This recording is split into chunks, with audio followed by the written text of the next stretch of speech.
আষাঢ় শ্রাবণ মানে না তো মন, ঝড়ো ঝড়ো ঝড়ো ঝড়ো ঝরেছে। তো মন না মানলেও কাজ আসলে মানে না, এটা হচ্ছে প্রকৃতির নিয়ম।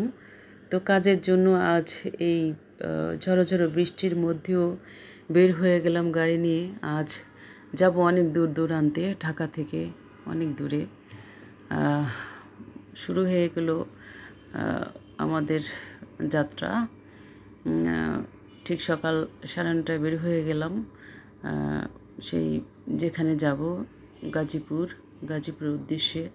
আসলে উদ্দেশ্যটা সেটা একটা এডুকেশনাল বিষয় আছে, যে কারণে যেতেই হবে।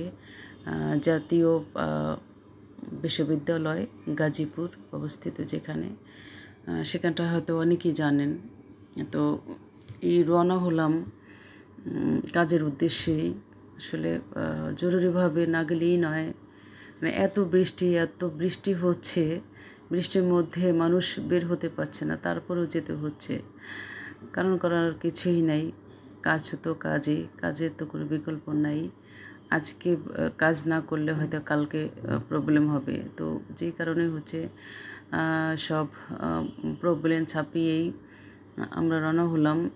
দেখুন কত বৃষ্টি, আকাশে এত পরিমাণে মেঘ, চিন্তাও করা যায় না। আর এত বৈরী আবহাওয়া, আমার মনে হচ্ছে যে 2-1 বছরের ভিতরে এরকম হয়েছে কিনা আমার সন্দেহ, আমার জানা নাই। তো করার কিছু নেই, ছুটি চলা আর কি। তো যাচ্ছি। তো এই যে দেখেন,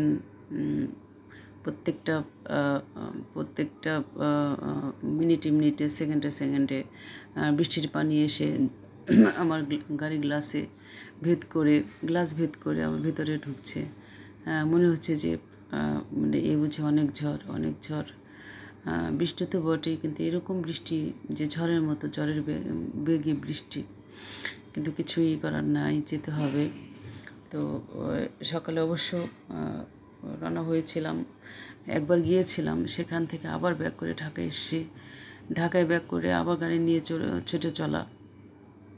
তো এই যে দেখুন, আকাশ এত বেশি গভীর মেঘাচ্ছন্ন হয়ে আছে। কখন যে এটা শেষ হবে আদৌ বলতে পারছি না, কারণ এত অবস্থা খারাপ। ওই যে বললাম, আষাঢ় মাসের বৃষ্টি, কখন আসে কখন যায়, কখন থামে, সেটা প্রকৃতির নিয়ম অনুযায়ী, তাদের ইচ্ছার মতো করার কিছু নেই। এই দেখেন সামনে একটা বাস, ভিআইপি সম্ভবত এর নাম। আমাদের ড্রাইভার এত হর্ন দিচ্ছে এটাকে সাইড দেওয়ার জন্য, কোনোভাবে সে সাইড দিচ্ছে না, ওর গতিতেও চলছে। আসলে বাংলাদেশের এই একই অবস্থা, করার কিছু নেই, ওরা ওদের মতো চলে।